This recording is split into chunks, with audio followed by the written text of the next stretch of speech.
Il y a ce Jean-Seb roman sur Isère. qui est sidéré. Il est en état de sidération littérale. Je suis désespéré. Aussi, quand tu seras Au grand, fur et à tu sauras mesure chanter. des splaines, je suis désespéré. Bon, dis donc, on va se remonter le moral avec toi, justement. Tu nous emmènes dans les environs de Romans-sur-Isère, avec notamment quelque chose d'exceptionnel qu'on va découvrir grâce à toi. Tu m'as dit les grottes préhistoriques du Thaïs, ça ne se mange Absolument. pas. On va partir pour cette balade du vendredi du côté de Saint-Nazaire en Royan. On va partir à une vingtaine de kilomètres de Romans et là-bas, ce sont les couleurs qui dominent. D'abord, il y a les roches rouges qui se reflètent dans les eaux vertes de la Bourne, cette rivière un peu sauvage qui descend du Vercors pour se jeter dans l'Isère. Et ça a été un site stratégique depuis la nuit des temps, puisque Cro-Magnon s'est installé là-bas, notamment dans cette grotte du Thaïs, où l'on a retrouvé des traces d'occupation humaine remontant à 18 000 ans avant notre ère. Le Vercors est une région d'une richesse incroyable, où se côtoient des massifs et des plateaux d'une beauté saisissante. Mais ses plus belles pépites sont peut-être encore sous terre. Et pour s'en assurer, il faut se rendre à quelques kilomètres de Saint-Nazaire en Royan, où l'on retrouve Robert près d'une rive, dans un moment de contemplation paisible. Sous ses pieds, il existe un secret gardé par la nature, une véritable cavité où coule une rivière, la grotte de Thaïs. C'est l'entrée de la grotte qui est juste là. Entrée modeste, hein. On accède à un réseau qui est quand même très, très spécial, très joli, très particulier.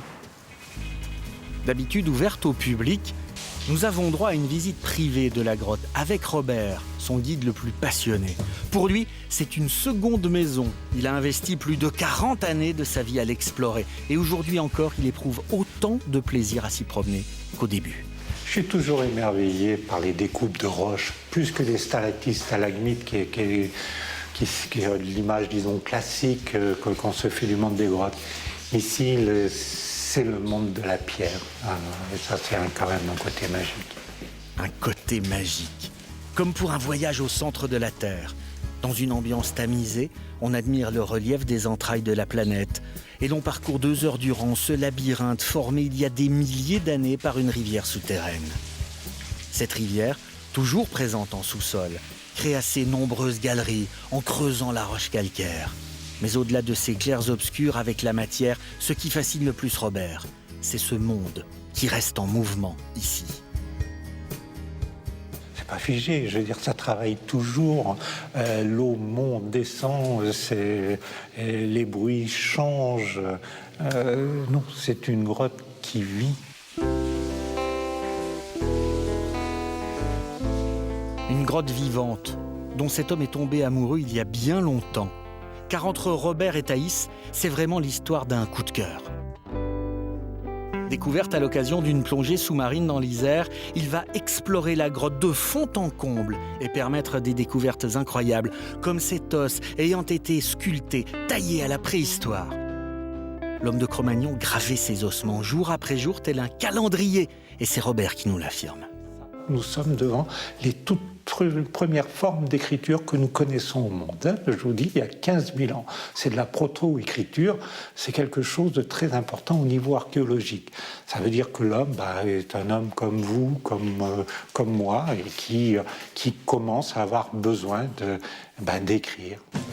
Grâce à Robert, la grotte est ouverte au public et chacun peut venir découvrir un entrelac de concrétions, de failles, de draperies.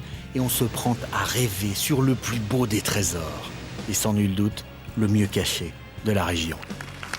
Tu sais quoi, Seb? Je trouve ça extrêmement émouvant, moi, de savoir qu'à côté, là, il y a des vestiges de 18 000 ans.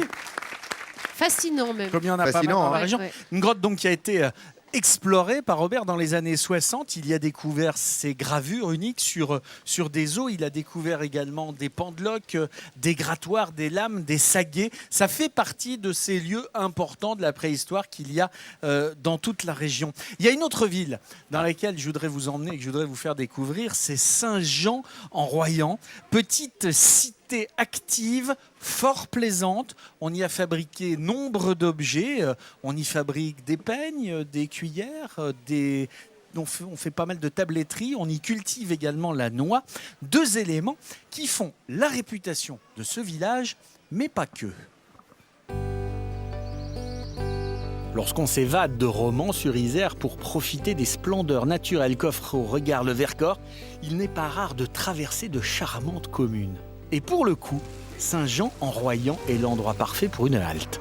Ce joli village bucolique a conservé ici et là des traces d'antan dignes d'intérêt. Mais c'est d'abord vu d'en haut qu'il faut l'apprécier. Et c'est là qu'on rencontre une inconditionnelle de ces paysages luxuriants, Marie-Thérèse Gauthier. Ah, cette vue, elle est superbe. On voit les monts d'Ardèche dans le fond, les monts du Vivarais dans le fond. Ensuite, vous avez le Royan qui est un petit peu fermé, avec simplement une petite ouverture pour laisser passer la rivière. Et puis ce village qui est agréable à vivre. Saint-Jean-en-Royans n'a plus aucun secret pour Marie-Thérèse. Lui emboîter le pas est le meilleur moyen de s'imprégner des lieux, de l'atmosphère authentique qui s'en dégage, car chacune de ces pierres raconte une histoire.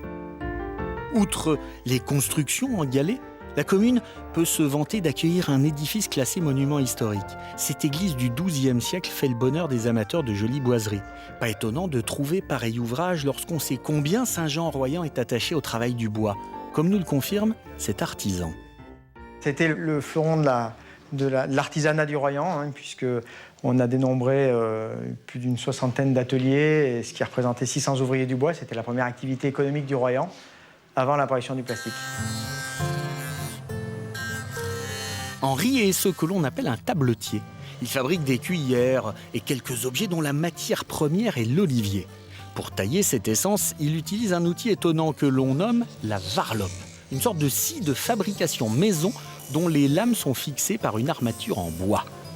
Oui, vous avez bien entendu. Et plus qu'un objet, Henri y tient à cette varlope, autant qu'à son atelier que lui ont transmis son père et son grand-père.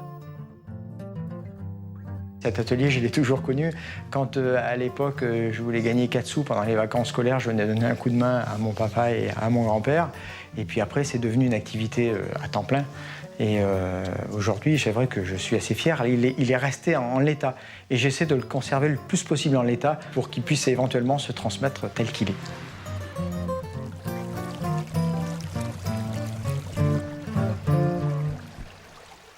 De l'eau s'est écoulée à Saint-Jean-en-Royans.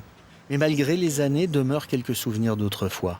À commencer par cette manufacture fantôme, nous rappelant qu'ici on fabriquait du papier en exploitant les canaux et la rivière du village. Mais ici, le patrimoine ne meurt pas. Il bat dans le cœur des habitants et demeure pour toujours le fruit du travail des anciens de la région. La plus belle part de cet héritage se trouve non loin du début de notre balade, sur les hauteurs de la ville. Là, sur la route du cirque de Comblaval, on peut admirer un paysage de cartes postales des plus séduisants. Des arches taillées à même le rocher il y a des décennies pour permettre le transport du bois. Et de ce chantier colossal, il reste encore les marques des coups de baramine. Un petit joyau de la nature que Marie-Thérèse ne se lasse pas de visiter, car d'ici aussi, elle jouit d'une vue superbe sur tout le Royan. Cette route de Comblaval, elle est tout à fait impressionnante quand on l'emprunte pour la première fois. C'est cette route qui a désenclavé le Vercors, qui l'a fait sortir de son isolement au prix de travaux totalement considérables et titanesques. C'est une terre également de randonnée dans laquelle on peut aller se balader, qui permet de découvrir les beautés de cette verte vallée, de cette belle région. Et il faut venir ici pour apprécier toutes les beautés de cette Drôme et de ce Vercors. Le massif du Vercors conseillé par Jean-Sébastien Petit-Demange. Et on vous l'a présenté depuis le début de la semaine de 10h50 à 11h45.